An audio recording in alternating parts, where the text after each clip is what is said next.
We have now come to the valedictory session of our program. May I now request Professor Dr. Sanjeev P. Sahni, Principal Director, Jindal Institute of Behavioral Sciences and Advisor to the Vice Chancellor, OP Jindal Global University, to kindly deliver the valedictory address.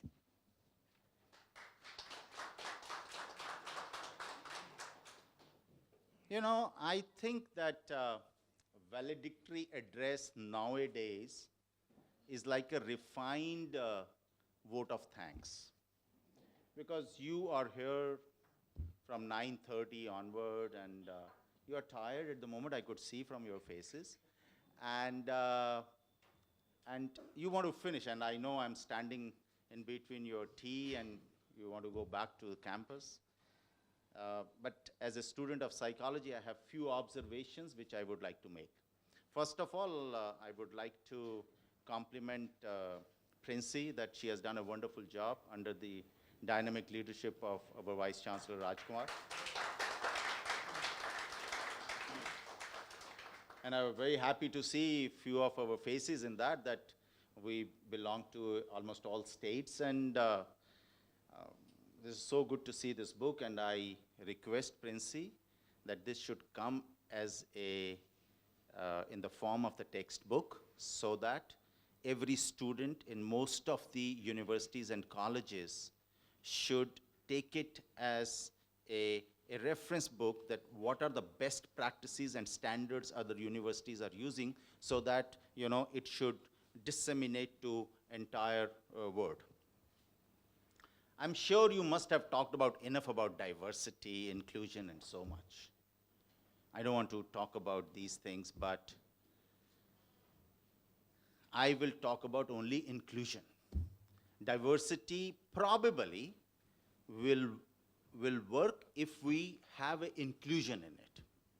Otherwise, I can have people in my organization from all minorities, race, caste, whatever you say, but still inclusiveness is not there, things are not going to move. Because this is, I don't know how many people have talked about psychological diversity. Diversity in thinking. How much we have a diversity in thinking. But as a HR professional, I know that earlier we used to do the exit interview whenever somebody is leaving in an organization. We wanted to know why this person is leaving. Gone are the days. Now what we do is we ask them, why you are working here? What are the factors you are not leaving this organization, so that I should know my strengths? I would like to quote one management guru by the name of Dave Ulrich. Is Dave Ulrich or Ulrich? He said 1990 was an era of competencies. That means that people were selected, identified on the basis of competence. Then in 2000, it was an era of engagement. Am I fully engaged with an organization? Or I'm working for money? Or I'm having just a parking so that I can look for another job somewhere? But what he talked about, the 2010 onwards, is an era of emotional commitment. Am I emotionally committed with the organization or not?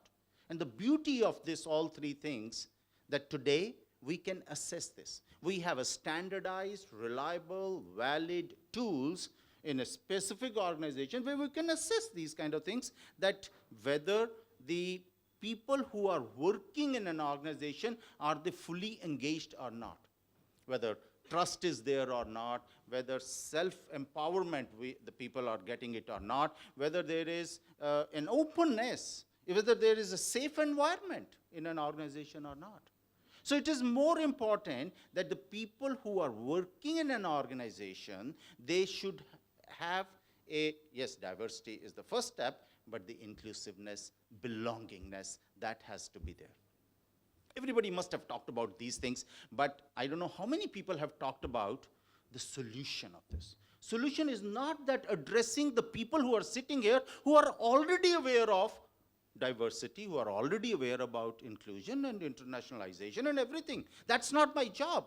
And But is every school, every village, every, the sarpanches, which is the head of the small villages, are they aware of it?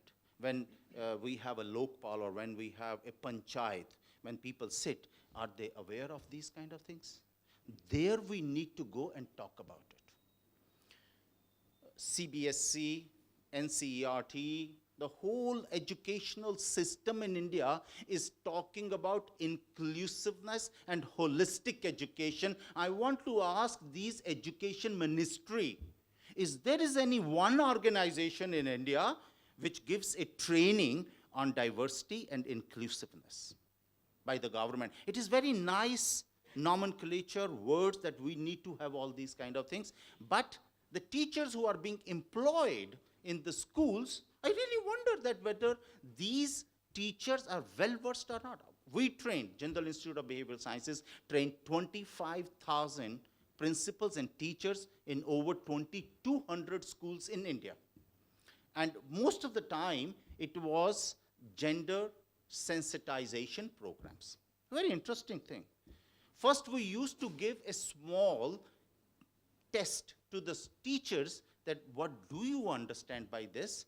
And the funny part is that almost 100% teachers, they don't know that about the gender sensitization. And we ask a simple question. Whenever teachers, whenever you want to lift a heavy stuff or you want to move one table or a chair, whom would you ask? Boys. If somebody is coming to your university or school or wherever, and somebody has to serve a tea or a coffee, who would be there? Girls. And then we talked about a curriculum. So we have a project also, it's a very interesting thing. The CBSE books and other boards' books, especially between 6, 7, 8, 9, 10th, we saw that in history, 98% we are talking about men folks, and we are probably 2% like Jhansi Ki Rani. That is what? That is it. So the question is, now my basic message which I want to give it to you today is not we will be able to create diversity while talking over here. Let's take a pledge today. Let's have 5 schools each. Let's go and talk to the students and the teachers. Probably we'll change the system. I have a little solution. I want, because I worked in a veteran administration hospital in University of Illinois, Chicago for a pretty long time. By rotation, I worked in a gynecology department also. Whenever a woman or a couple used to walk in for the pregnancy issues, so the first thing the doctor used to give them a 6-page booklet, how to raise your children, and there was enough things which they are talking about inclusivity and diversity and a lot many things. And then the next time when they used to come, they used to take a small quiz on that whether you have studied that or not. I don't know whether it is still in practice or not. But why can't we have that kind of a system where it is easy to produce children in India, I'm sorry to say, but it's so difficult to raise kids these days. Because the child in India, when he or she sees that how his mother is being treated at home, he is going to have the same values and he is going to exhibit the same values. So the first thing is, it is the awareness or a training program for parents how to raise kids. The second is that in India, anybody can open while renting 2 or 3 rooms, and you can start a play school. Now this play school, nobody has to take a license. I know that what kind of salaries they pay, whom they hire. Those are the people. They are talking about or brainwashing or telling them a story that men folks are more dominant and more powerful. So children learn those kind of things. So we need to have some sort of a system by the government that the right kind of a people who are trained people and they themselves are trained on these kind of issues, they should train. And the third thing is the primary schools, when they go to school, that these things should be openly discussed and talked about. Coming back to organizations, as I said, we can have, people from different walks of life, sex, gender, race, religion, whatever. But if the organization is not open for the employees, the things are not going to well. And in business sector, we said the productivity will go down. In fact, there is a lot of research. I did some homework and talked about Google or Amazon or Facebook or Microsoft or all these top 20 organizations that in last 15, 20 years, how their productivity has been increased because of all these things. System change will get a change in behavior. Behavior transformation is not an easy. Most of the organization, when they conduct the training programs, it says, there is a research on it, there is hardly any impact on employees on this. They said, first of all, every system what we have, and especially the top leaders, have to project it.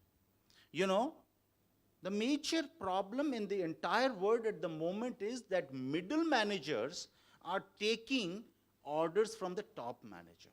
And most of the time, they think that it may not work. Most of the time, they think that it is not right, ethically, morally, or even legally. But to save their job, under the stress, they will continue doing that job.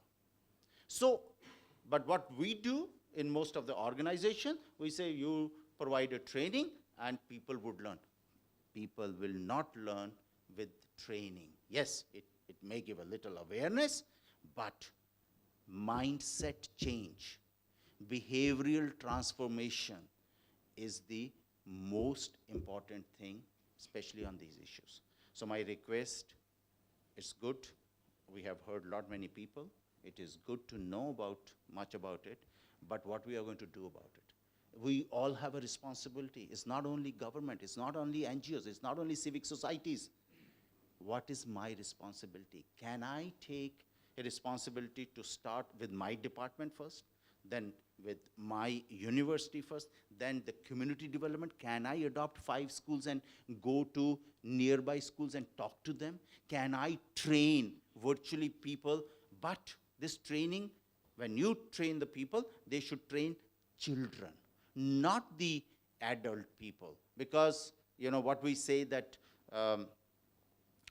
0 to 5 or 0 to 7 years, whatever I am, is the reflection of my, whether traumatic experiences or very pleasurable experiences, is a reflection how I behave. My entire beliefs, judgments, opinions, morals, or my values are the reflection of my experience in 0 to 7 years of age.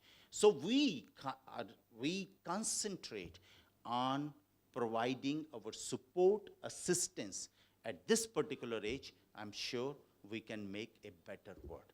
Thank you very much.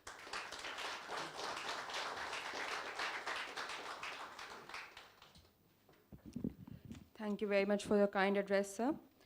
I would now request Mr. Amit Malik, Office of Strategic Initiatives and Institutional Research and Manager, Center for Global Higher Education Futures, to kindly give the vote of thanks.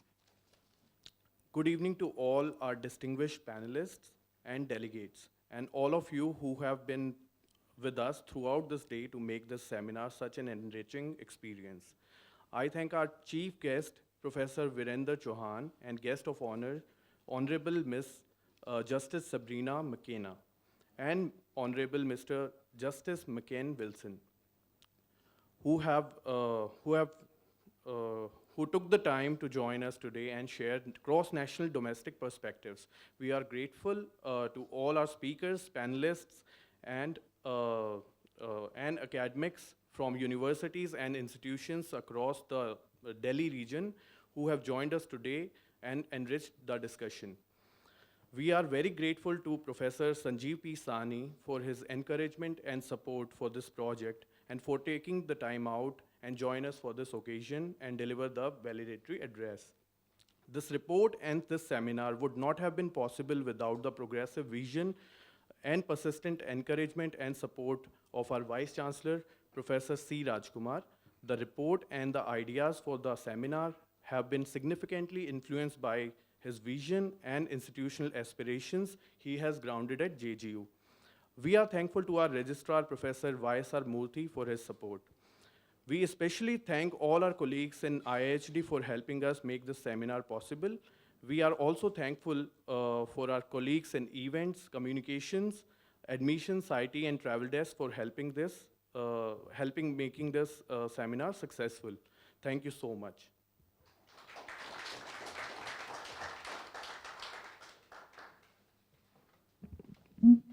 Thank you, Amit. As a token of appreciation, we would now like to request all those who have been featured in the report and who are present here to kindly come. And may I request Professor C. Rajkumar to kindly distribute the report personally to them.